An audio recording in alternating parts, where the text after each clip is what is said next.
nice day. Sir, how may I help you? Hi there, how you doing?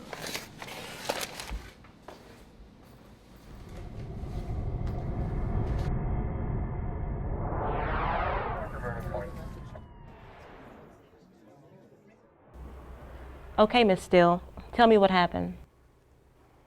I read his note and somehow remembered our robbery training.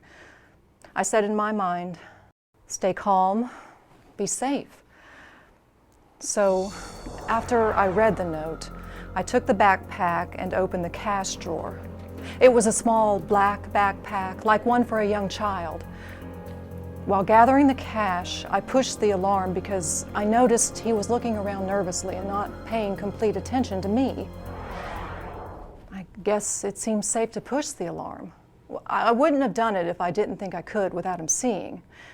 In our training, we were told not to do anything to threaten the robber or tip him off about activating an alarm. Keep your hands visible to the robber, they taught us. So I did all this, and I tried to keep my movement natural. I knew better than to stare at him, but I was able to make a mental note of what he looked like. I gathered the cash and stuffed it into the backpack. I handed the backpack to him. He took it pretty calmly. That's when he put his paper bag inside the backpack and started to leave, but he stepped back to grab the robbery note. I wish I had the chance to cover it or knock it onto the floor on my side of the counter. I didn't have the chance. So then he left the office. I don't think I said a word during the whole thing. In training, we were taught not to speak unless we have to respond to the robber's questions. He never spoke either. It just happened so fast. After taking a couple of deep breaths, I made sure to secure the counter in case he left any fingerprints. Then I activated the locks and walked over to the manager to tell her that I'd just been robbed. At that point, I guess it hit me what just happened, and I kind of felt sick, and I was shaking. The manager put the temporary closed sign on the door and asked someone to stand by it and wait for the police. Then she explained to everyone that a robbery had just occurred and for them not to talk about it and not to touch anything. She said that everyone would be given forms to fill out that would help the police. We all got the robbery forms and filled them out, and then you and the other officers arrived. You did everything right. The thing people in your line of work should know is that it's all about safely getting the robber out of the building. First, you stayed calm. Panic can also panic the robber, with dangerous results. No sudden moves, and you kept your hands visible as much as possible. Then you did exactly what the robber instructed you to do. It was clear in the note. You didn't question it. You didn't say anything out loud to him or the employees around you. And you didn't stare at him. You did just as he asked. You were able to safely activate the duress alarm in this case. Sometimes it's not safe to do that. If you had felt there was any risk in him seeing you push the button, it would not have been worth taking that chance. Again, you got the robber out of the building as quickly as possible. The longer a robber hangs around, the greater the danger. Finally, everyone quickly got to work writing up the suspect identification and narrative incident forms. On the suspect identification form, you described the suspect physically and his clothing, the items he used, and even noted a few details that could help us identify him.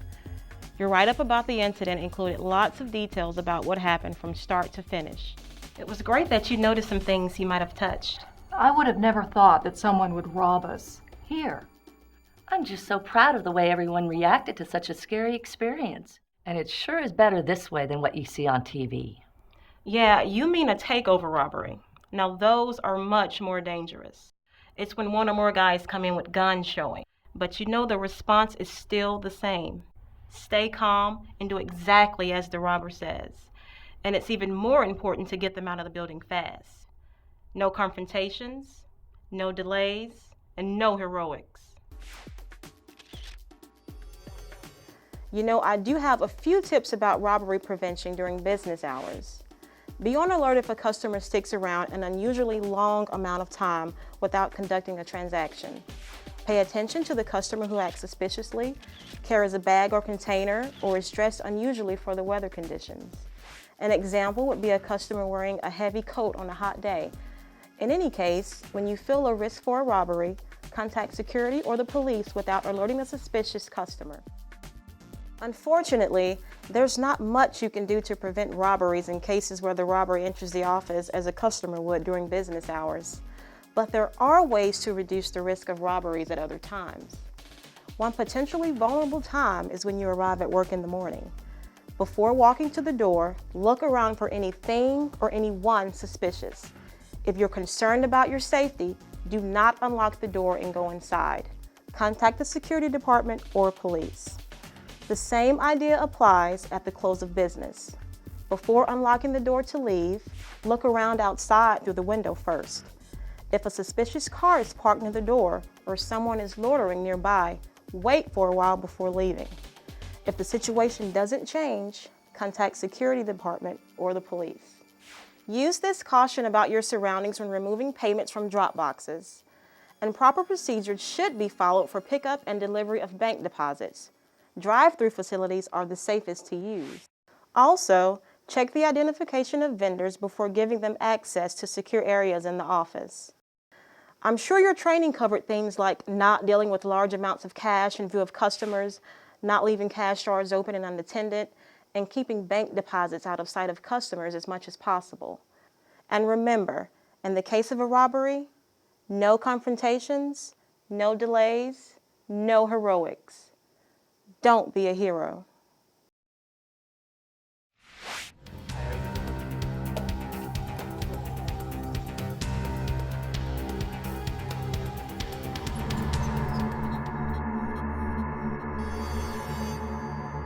So how would you react to a robbery? Your safest bet is to handle a robbery like a routine transaction. Be calm and take care of business quickly. Think safety first. That means no confrontations and no heroics.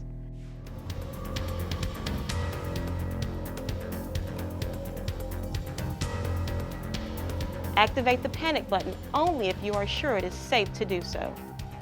Give the money to the robber quickly and neatly.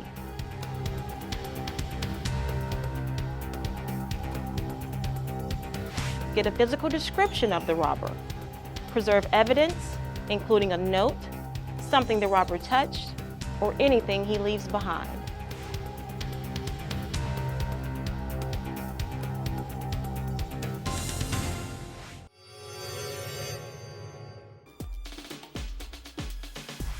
After the incident, remember to observe the escape, then lock the door. Hang a temporary closure sign on the door. Notify the police and Mississippi Power's security department about the robbery. Post an employee at the door to watch for the police.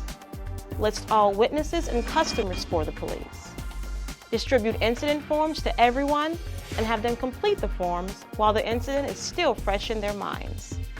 Tell them not to discuss what happened. Wait for the police to arrive, and they'll take it from there.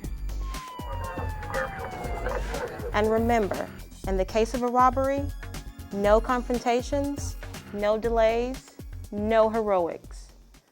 Don't be a hero.